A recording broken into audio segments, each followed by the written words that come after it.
Danny, China's and that's aging what population, most older people would prefer. Okay, has been described as a fast approaching tsunami. Do you think an aging country becomes less competitive? No, this isn't a tsunami. This is a success. Aging is one of the great human successes. We are living longer because we are becoming healthier. China won't be able to do the trick it did do in its period of enormous economic growth, of having such a large working age population and not having to care for an elderly population. But China has managed to jump ahead so fast already that even having slightly lower growth, China's still going to do very well. It's not a tsunami. China may, though, have to look at perhaps letting a few younger people in from elsewhere in the world, and that's a new issue for China. Because something for you the places brought up, where there still is a surplus. Excuse me, jumping in here, which applies not only to China but the rest of the world, is that with this growing population there are growing fertility problems. That, I should imagine, would also have quite a dramatic impact on the workforce eventually. Well, it's not a fertility problem. What's happened is we've brought our fertility down. It's been falling for 40 years now.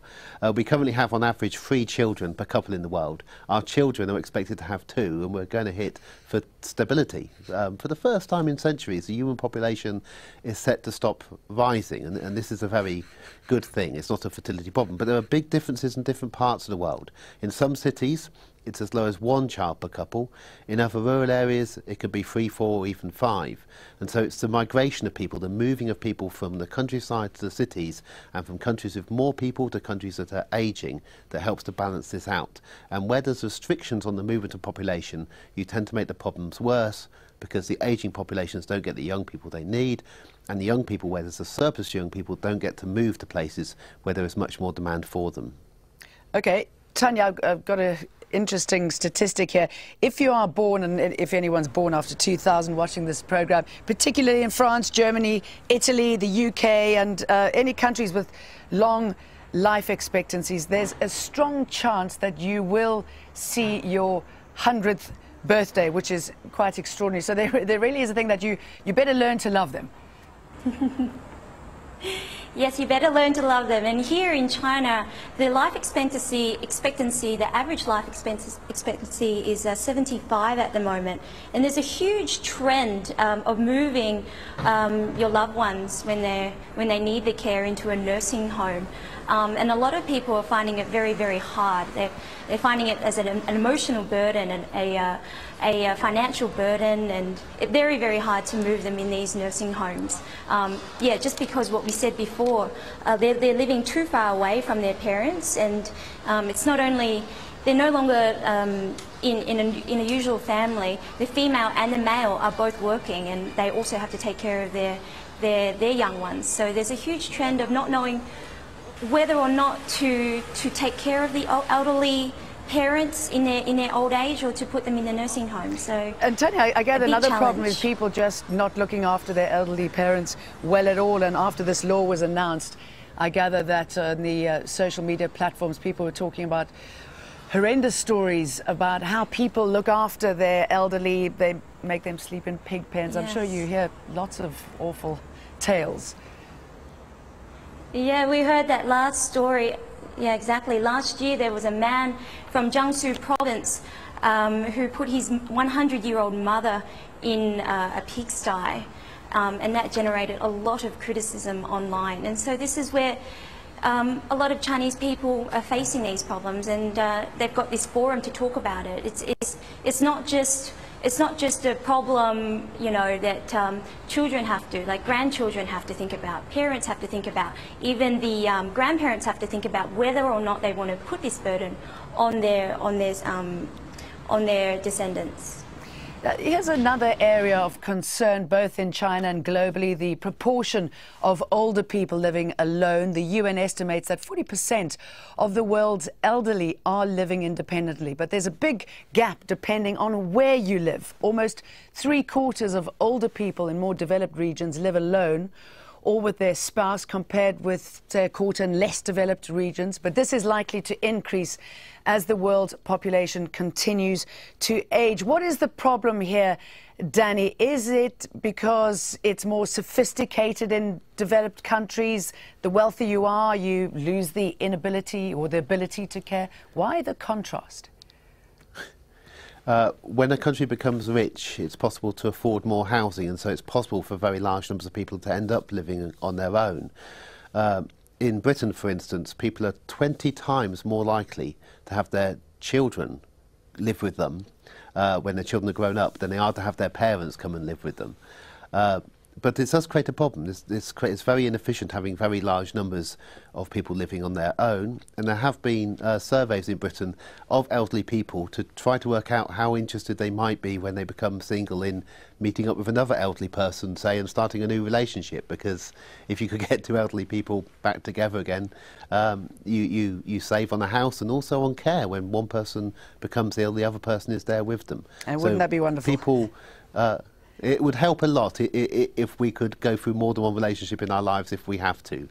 And Anne-Sophie, as the world gets older, how can the elderly contribute more? What needs to change? Well, this is what we're trying to promote, is thinking sooner about later, trying to have the baby boomer generation already planned not only for their parents' old age, but for their own old age. In general, in the European Union, most parents wouldn't like to fall and become a burden to their children. They would like to be able to cope for themselves for as long as possible. So promoting what we call age-friendly environments, enabling people to remain independent for much longer, and indeed promoting self-care and peer care, as Danny was saying. You have fantastic initiatives being taken. Rather than looking at feel your duty and expect everything to be provided by the children or grandchildren, looking at how the local community can look after their older citizens among themselves, helping them to help each other, and maybe mixing more the generations among themselves, so that you don't have whole cities with only, or towns in the rural areas with only aging people, but you have different generations together. This is a way forward, I think, and it should help address most of the problems we are facing for the moment. And it's a more, also a more quality life that you get out of such approach, rather than leaving everyone to care for themselves or to cope with their own problems. As you can imagine, we got quite a healthy response to this when it comes to our Facebook page and posing this question about this new law in China. Mohammed Babin Larai says China should be commended for this landmark legislation to keep the family. After all, we are human beings, not animals. Brad Whitcomb disagrees, saying ultimately the result of such a policy will be even wider spread poverty, not just among the elderly, but their children as well. Governments have given up on this issue because it is unassailable. Abina Raphael tells us, in my part of southeastern Nigeria, it is an abomination for children not to take care of their parents. And Arya Apollina in the Philippines adds, we don't need that law because it's already in our culture to take care of our folks. It's implanted in our hearts. And I suppose if it's not implanted in our hearts, Tania, it's important to know that everybody's going to get old. Definitely, everyone is going to get old. It's just such a problem here. No one really knows what to do. There's lots of mixed emotions as to what to do with your elderly parent when they need their care. Do you move in with them? Do you move back to your old village, or do they come and live with you in the city? Do you put them in a nursing home? I mean, these negotiations are already taking place with young people who don't even have elderly parents yet.